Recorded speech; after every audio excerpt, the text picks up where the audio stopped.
जय हिंद साथियों, स्वागत करते हैं आप सबका अपने YouTube चैनल विकास एकेडमी पर। आज हम डिस्कस करने वाले हैं साइंस के अति महत्वपूर्ण 50 प्रश्न को जो आए दिन आपकी परीक्षा में आते हैं, चाहे आपका ग्रुप डी का पेपर हो, एनटीपीसी का हो या सुपर टेट का पेपर हो। तो सभी में साइंस के जो बहुत ही इंपॉर्टेंट क्वेश्चन है जो आए दिन परीक्षाओं में पूछे जाते हैं उनको डिस्कस करेंगे। तो चलते हैं पहले प्रश्न की तरफ। पहला प्रश्न है आपका, किसकी कमी के कारण अरक्तता रोग होता है। बात कर रहा है अरक्तता। अरक्तता रोग होता क्या है, इसमें खून की कमी हो जाती है तो उसको अरक्तता कहते हैं। अब ये किसकी कमी के कारण होता है, आयोडीन, कैल्शियम, पोटेशियम या लोहा। तो इस प्रश्न का जो सही आंसर हो जाएगा वो हो जाएगा लोहा। लोहे की कमी के कारण अरक्तता रोग हो जाता है। सभी लोग अच्छे से समझेंगे। वीडियो को लाइक शेयर अवश्य कर देंगे। चैनल सब्सक्राइब नहीं किया है तो चैनल को सब्सक्राइब कर लें।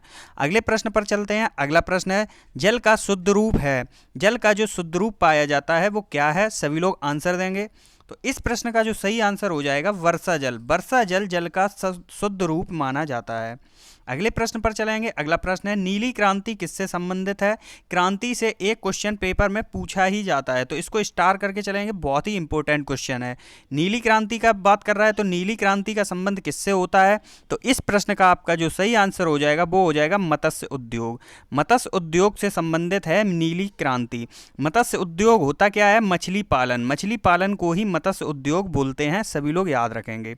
अगले प्रश्न पर चलते हैं। अगला प्रश्न है, नाइट्रोजन यौगिकीकरण आए दिन पेपर में आता है, 2-4 पेपरों में आ भी चुका है तो इसको बहुत अच्छे से याद करेंगे। नाइट्रोजन यौगिकीकरण के लिए जिम्मेदार बैक्टीरिया निम्न के जड़ों में पाया जाता है। किसकी जड़ों में पाया जाता है, सभी लोग आंसर देंगे। तो इस प्रश्न का जो सही आंसर हो जाएगा वो हो जाएगा सिबी के पौधे। सिबी के पौधे में नाइट्रोजन यौगिकीकरण के लिए जिम्मेदार बैक्टीरिया पाया जाता है। अगले प्रश्न पर चलते हैं। अगला प्रश्न है, लोहे का सबसे बहुल स्रोत है। सबसे ज़्यादा लोहा किस में पाया जाता है, आपसे ये पूछा गया है। सभी लोग आंसर करेंगे कमेंट बॉक्स में। तो इस प्रश्न का जो सही आंसर हो जाएगा वो हो जाएगा ऑप्शन बी। सभी लोग आंसर देंगे ऑप्शन बी। हरी सब्जियों में लोहा सबसे ज़्यादा पाया जाता है। अगले प्रश्न पर चलेंगे। अगला प्रश्न है, टेट्रा एडल लेड TeL पेट्रोल में क्यों मिलाया जाता है। टेट्रा एडल लेड TeL की बात करें तो इसको पेट्रोल में क्या मिलाया जाता है, इसका पेट्रोल में क्या काम होता है। तो इस प्रश्न का जो सही आंसर होगा वो होगा अविस्फोटक रोधी दर बढ़ाना, ये इसका कार्य होता है। अगले प्रश्न पर चलेंगे। अगला प्रश्न है आपका, मानव शरीर में सबसे प्रचुर तत्व है। मानव शरीर में सबसे प्रचुर तत्व क्या है, सबसे ज़्यादा क्या पाया जाता है, कौन सा तत्व मानव शरीर में सबसे ज़्यादा पाया जाता है। तो इस प्रश्न के लिए आपके ऑप्शन है कार्बन, कैल्शियम, नाइट्रोजन, ऑक्सीजन।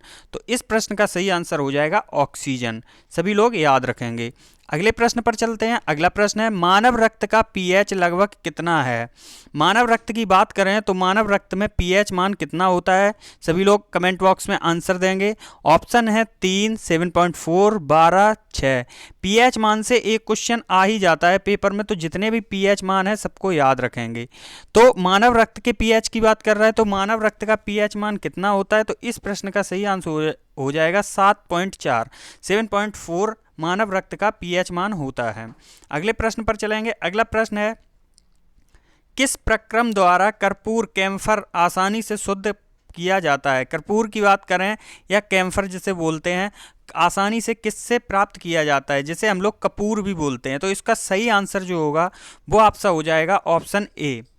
ऊर्ध्वपातन विधि द्वारा कर्पूर को आसानी से शुद्ध किया जा सकता है। अगले प्रश्न पर चलेंगे। अगला प्रश्न है, कार्बन का न्यूनतम प्रतिशत किसमें है। कार्बन का न्यूनतम प्रतिशत निम्नलिखित में से किसमें होता है। तो सभी लोग आंसर देंगे। तो इस प्रश्न का सही आंसर हो जाएगा पिटवा लोहा। पिटवा लोहा में सबसे कम कार्बन पाया जाता है, याद रखेंगे। पिटवा लोहा में सबसे कम कार्बन पाया जाता है। अगला प्रश्न है, अत्यधिक आघातवर्ध्य धातु कौन सा है। अत्यधिक आघातवर्ध धातु कौन सा है। तो इस प्रश्न का सही आंसर हो जाएगा सोना। आघातवर्ध का मतलब होता है मुलायम। निम्न में से जो सबसे मुलायम होता है वो होता है लोहा। अगले प्रश्न पर चलेंगे। अगला प्रश्न है, रक्त में कौन सा तत्व नहीं पाया जाता है। रक्त की बात करें तो रक्त में निम्नलिखित में से कौन सा तत्व नहीं पाया जाता है। ऑप्शन है लोहा, तांबा, मैग्नीशियम, क्रोमियम। सभी लोग आंसर करेंगे। तो इस प्रश्न का सही आंसर हो जाएगा क्रोमियम। लोहा में क्रोमियम नहीं पाया जाता है, रक्त में क्रोमियम नहीं पाया जाता है, बाकी लोहा, तांबा और मैग्नीशियम पाए जाते हैं, सभी लोग याद रखेंगे। अगले प्रश्न की तरफ चलते हैं। अगले प्रश्न पर चलेंगे। अगला प्रश्न है, आलू में अंकुर उपयोगी है। आलू में जो अंकुरण होता है वो क्यों उपयोगी है? पोषण के लिए, श्वसन के लिए, पोषण के लिए, श्वसन के लिए, जनन के लिए या कायिक वर्धन के लिए? सभी लोग आंसर करेंगे तो इस प्रश्न का सही आंसर हो जाएगा जनन के लिए। जनन के लिए आलू का अंकुरण उपयोगी होता है। अगले प्रश्न पर चलते हैं। अगला प्रश्न है आलू के अंकुरण के लिए उपयोग होता है, सभी लोग याद रखेंगे। अगले प्रश्न पर चलेंगे। निम्न में से किस पौधे की वृद्धि में सबसे कम जल की आवश्यकता होती है? ऐसा कौन सा पौधा है जिसकी वृद्धि के लिए सबसे कम जल की आवश्यकता होती है? बबूल, यूकेलिप्टस, आम या अमरूद? तो सभी लोग इसका आंसर करेंगे। इस प्रश्न का सही आंसर हो जाएगा बबूल। बबूल ऐसा पौधा है जिसकी वृद्धि के लिए सबसे कम जल की आवश्यकता होती है, इसको याद रखेंगे। अगले प्रश्न पर चलते हैं। यहाँ पे बात करेंगे यूकेलिप्टस। तो यूकेलिप्टस ऐसा पौधा है जिसे प्रकृति का आतंकवादी कहा जाता है। प्रकृति का आतंकवादी यूकेलिप्टस को कहा जाता है, क्योंकि ये जो पौधा है अगर कहीं भी खड़ा है तो उसके आसपास के खेतों का पानी सोख लेता है। सबका पानी बहुत सोखता है ये, तो इसको प्रकृति का आतंकवादी कहा जाता है। अगले प्रश्न पर चलेंगे। विद्युत चुंबक के रूप में सामान्यतः किस धातु का प्रयोग किया जाता है? विद्युत चुंबक के रूप में किस धातु का प्रयोग किया जाता है? तो आंसर हो जाएगा आपका नर्म लोहे का। नर्म लोहे का प्रयोग किया जाता है विद्युत चुंबक के रूप में। अगले प्रश्न पर चलेंगे। गोबर गैस का प्रमुख अवयव क्या है? बहुत ही इंपॉर्टेंट क्वेश्चन है, आए दिन पेपर में आता है। गोबर गैस का प्रमुख अवयव क्या है? तो इस प्रश्न का सही आंसर हो जाएगा मीथेन। मीथेन गैस गोबर गैस का प्रमुख अवयव होती है। अगले प्रश्न पर चलेंगे। अगला प्रश्न है, आइसक्रीम में जिलेटिन क्यों मिलाया जाता है? सभी लोग आंसर करेंगे।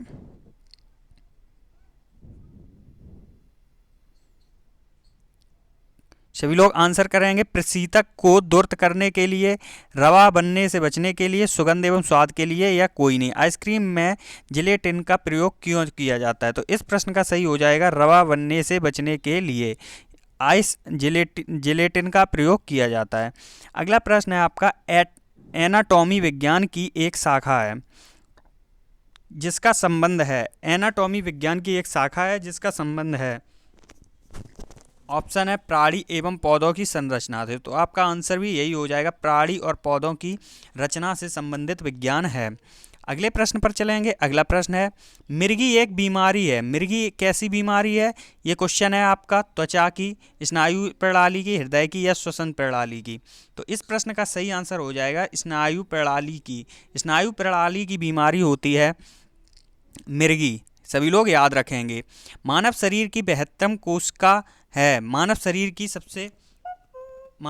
72 कोशिका कौन सी है? तो सभी लोग आंसर करेंगे। तो इस प्रश्न का सही आंसर हो जाएगा स्नायु कोशिका। स्नायु कोशिका मानव शरीर की 72 कोशिका होती है। अगले प्रश्न पर चलेंगे। वैद्युत अपघटन में कौन सा नियम लागू होता है? वैद्युत अपघटन में कौन सा नियम लागू होता है? सभी लोग आंसर करेंगे। तो इस प्रश्न का सही आंसर हो जाएगा फैराडे नियम में। फैराडे नियम के द्वारा वैद्युत अपघटन में फैराडे नियम लागू होता है। अगले प्रश्न पर चलेंगे। अगला प्रश्न है, इलेक्ट्रॉन वोल्ट इकाई है। क्वेश्चन नंबर 22 का सभी लोग आंसर देंगे। तो इलेक्ट्रॉन वोल्ट इकाई है, किसकी इकाई है?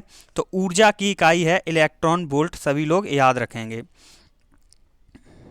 अगले प्रश्न पर चलेंगे। अगला प्रश्न है, पृष्ठ तनाव की विमा क्या होती है? पृष्ठ तनाव की विमा पूछी गई है, तो ऑप्शन ए सही हो जाएगा, mt² पृष्ठ तनाव की विमा होती है।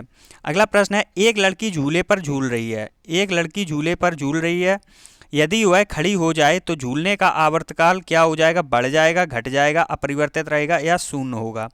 तो इस प्रश्न का सही होगा, अगर लड़की झूल रही है और वो खड़ी हो जाती है तो उसका आवर्तकाल घट जाएगा। इसको सभी लोग याद रखेंगे। अगला प्रश्न है आपका, यूरिया में नाइट्रोजन की मात्रा होती है। यूरिया में नाइट्रोजन का कितना % होता है? तो इस प्रश्न का सही आंसर हो जाएगा 46%। यूरिया में नाइट्रोजन 46% पाया जाता है। इंपॉर्टेंट क्वेश्चन है, नोट करके चलेंगे। अगले प्रश्न पर चलेंगे। कुत्ते में गुणसूत्रों की संख्या कितनी होती है? कुत्ते की बात करें तो कुत्ते में गुणसूत्रों की संख्या 78 होती है, सभी लोग याद रखेंगे। अगले प्रश्न पर चलेंगे। अगला प्रश्न है, पारे का प्रतिरोध शून्य होता है। पारे का प्रतिरोध शून्य होता है, कितने ताप पर होता है? 8 केल्विन, 10 केल्विन, 4 केल्विन या 0 केल्विन पर? सभी लोग आंसर करेंगे। तो इस प्रश्न का सही हो जाएगा 4 केल्विन पर पारे का प्रतिरोध शून्य होता है। अगला प्रश्न है, मेथेनॉल को कहते हैं, मेथेनॉल को क्या कहा जाता है? वीडियो अच्छा लग रहा हो तो वीडियो को शेयर जरूर कर देंगे और लाइक जरूर करेंगे। वीडियो को सभी लोग एक बार लाइक कर देंगे और चैनल को सब्सक्राइब कर लेंगे। मेथेनॉल को कहते हैं, तो मेथेनॉल को क्या कहा जाता है? तो वुड एल्कोहल कहा जाता है मेथेनॉल को, सभी लोग याद रखेंगे। अगला प्रश्न है, साधारण लोलक के समय को दोगुना करने के लिए धागे की लंबाई, साधारण लोलक है उसका हमें समय दोगुना करना है, तो उसकी लंबाई को क्या करना पड़ेगा? तो इस प्रश्न का जो सही आंसर हो जाएगा, उसकी लंबाई को 4 गुना करना पड़ेगा। समय दोगुना करने के लिए उसकी लंबाई को 4 गुना करना पड़ेगा। अगले प्रश्न पर चलेंगे। अगला प्रश्न है, प्रत्येक 1 डिग्री सेंटीग्रेड ताप बढ़ाने पर वायु में ध्वनि का वेग क्या होता है? तो जब हम ताप बढ़ाएंगे तो वायु में ध्वनि का वेग भी बढ़ेगा। कितना बढ़ेगा? तो 0.6 मीटर पर सेकंड से बढ़ जाता है। अगले प्रश्न पर चलेंगे। अगला प्रश्न है, मानक दाब है वो क्या है? तो इस प्रश्न का सही हो जाएगा पारे का 760 मिलीमीटर। अगले प्रश्न पर चलेंगे। जब प्रकाश वायु से कांच में जाता है, प्रकाश की बात करें, जब प्रकाश वायु से कांच में जाता है तो क्या होता है? तरंग दैर्घ्य बढ़ती है, तरंग दैर्घ्य घटती है, आवृत्ति बढ़ती है या कोई नहीं? तो इस प्रश्न का जो सही आंसर हो जाएगा वो हो जाएगा तरंग दैर्घ्य घटती है। अगले प्रश्न पर चलेंगे, बहुत ही जल्दी से क्वेश्चनों को करेंगे। एस्कॉर्बिक एसिड किस विटामिन में पाया जाता है? विटामिन ए की बात करें तो विटामिन ए का रासायनिक नाम होता है रेटिनॉल। पिछली वीडियो में भी बताया गया था। विटामिन बी की बात करें तो होता है थाइमीन। विटामिन सी की बात करें तो होता है एस्कॉर्बिक एसिड, और विटामिन डी की बात करें तो टोकोफेरॉल। सभी को याद रखेंगे। अब यहाँ पे पूछा है एस्कॉर्बिक एसिड, तो विटामिन सी का रासायनिक नाम होता है एस्कॉर्बिक एसिड, सभी लोग याद रखेंगे। ध्वनि किस रूप में यात्रा करती है? अनुप्रस्थ ध्वनि किस प्रकार की तरंगें होती हैं, ये पूछा गया है। सभी लोग आंसर देंगे। तो अनुदैर्ध्य तरंगें होती हैं ध्वनि तरंगें। प्रकाश तरंग की बात करें तो प्रकाश तरंगें अनुप्रस्थ तरंगें होती हैं। वेरी इंपॉर्टेंट क्वेश्चन है, याद करके रखेंगे। अगले प्रश्न पर चलेंगे। अगला प्रश्न है, सोनार मुख्यतः उपयोग किया जाता है। सोनार का प्रयोग किसके लिए किया जाता है? डॉक्टरों के द्वारा, इंजीनियरों के द्वारा, अंतरिक्ष यात्रियों के द्वारा या समुद्र यात्रियों द्वारा? तो सोनार का प्रयोग समुद्र यात्रियों द्वारा किया जाता है। जल के अंदर की चीज़ों का पता लगाने के लिए, जल के अंदर की चीज़ों का पता लगाने के लिए सोनार का प्रयोग किया जाता है। तो समुद्र यात्रियों द्वारा इसका प्रयोग किया जाता है, याद रखेंगे। सूर्य में नाभिकीय ईंधन है। सूर्य में नाभिकीय ईंधन क्या होता है? सभी लोग आंसर देंगे। तो सूर्य में नाभिकीय ईंधन होता है हाइड्रोजन। सूर्य में कौन सी क्रिया होती है, ये भी क्वेश्चन पूछा जाता है। तो हाइड्रोजन, सूर्य में। अगले प्रश्न पर पढ़ेंगे। अगला प्रश्न है, शरीर की दूसरी सबसे बड़ी ग्रंथि कौन सी है? शरीर की सबसे बड़ी दूसरी ग्रंथि कौन सी है? तो दूसरी सबसे बड़ी ग्रंथि आपकी अग्नाशय होती है शरीर की, सभी लोग याद रखेंगे। अगले प्रश्न पर चलेंगे। अगला प्रश्न है, नेत्र गोलक किस सेट के द्वारा चालित होता है? नेत्र गोलक की बात करें तो कितनी मांसपेशियों के द्वारा चालित होता है? सभी लोग आंसर करेंगे। तो इस प्रश्न का आंसर हो जाएगा 6 मांसपेशियों द्वारा नेत्र गोलक को चालित किया जाता है। सभी अम्लों में सबसे अधिक समान तत्व है। सभी अम्लों में सबसे अधिक समान तत्व क्या होता है? तो इस प्रश्न का सही आंसर हो जाएगा हाइड्रोजन। हाइड्रोजन सभी अम्लों में समान तत्व होता है। बात कर रहे थे सूर्य में क्या कौन सी क्रिया होती है? तो सूर्य में सभी लोग याद रखेंगे हाइड्रोजन संलयन क्रिया होती है। हाइड्रोजन संलयन क्रिया होती है सूर्य में। अगले प्रश्न पर चलेंगे।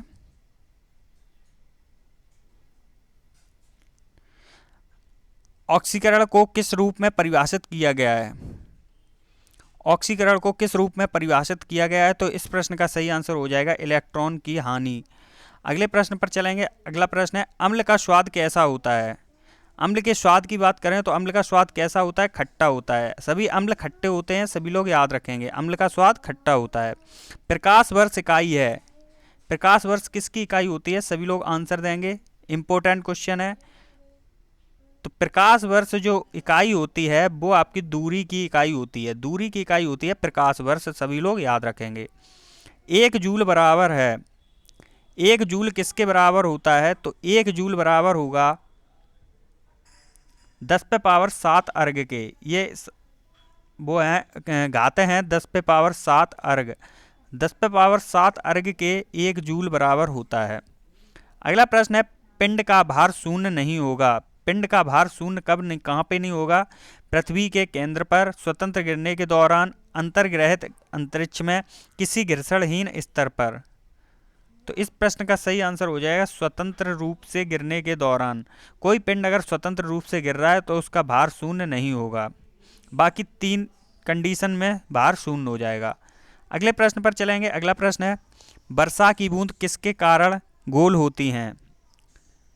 तो बहुत ही सरल क्वेश्चन है और सभी को लगभग आते ही होगा, सभी लोग कमेंट बॉक्स में आंसर देंगे।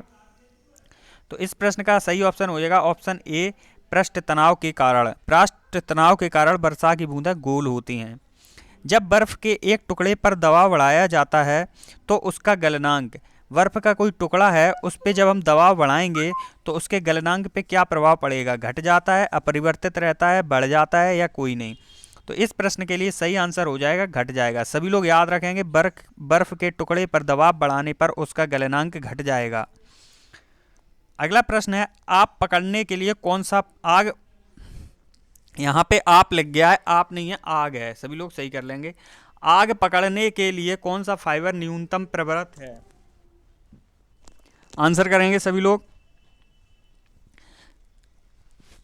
तो सबसे कम आग कौन पकड़ता है? सूती कपड़ा, सूती कपड़ा सबसे कम आग पकड़ता है, सभी लोग याद रखेंगे। अगला प्रश्न है आपका, नॉन स्टिक रसोई के बर्तन पर किसकी परत होती है? आंसर करेंगे सभी लोग। तो इस प्रश्न का सही आंसर हो जाएगा टेफ्लॉन की। टेफ्लॉन की परत होती है नॉन स्टिक बर्तनों पर। अगला प्रश्न है, कौन सी धातु नाइट्रिक अम्ल द्वारा प्रभावित नहीं होती? कौन सी धातु नाइट्रिक अम्ल द्वारा प्रभावित नहीं होती? ब्रोमीन, सोना, तांबा, पारा। तो इस प्रश्न का सही आंसर हो जाएगा सोना। सोना नाइट्रिक अम्ल द्वारा प्रभावित नहीं होती है। अगला प्रश्न है, निम्नलिखित में से किसे भारी जल कहा जाता है? तो इस प्रश्न का सही आंसर हो जाएगा ड्यूटेरियम D2O, जिसे बोलते हैं ड्यूटेरियम ऑक्साइड को भारी जल कहा जाता है। तो ये आपके साइंस के अति महत्वपूर्ण 50 प्रश्न थे। डेली 50 क्वेश्चन साइंस के करवाए जाते हैं। चैनल को सब्सक्राइब कर लें और बेल आइकन को जरूर दबा लें। पढ़ते रहिए, मुस्कुराते रहिए। जय हिंद।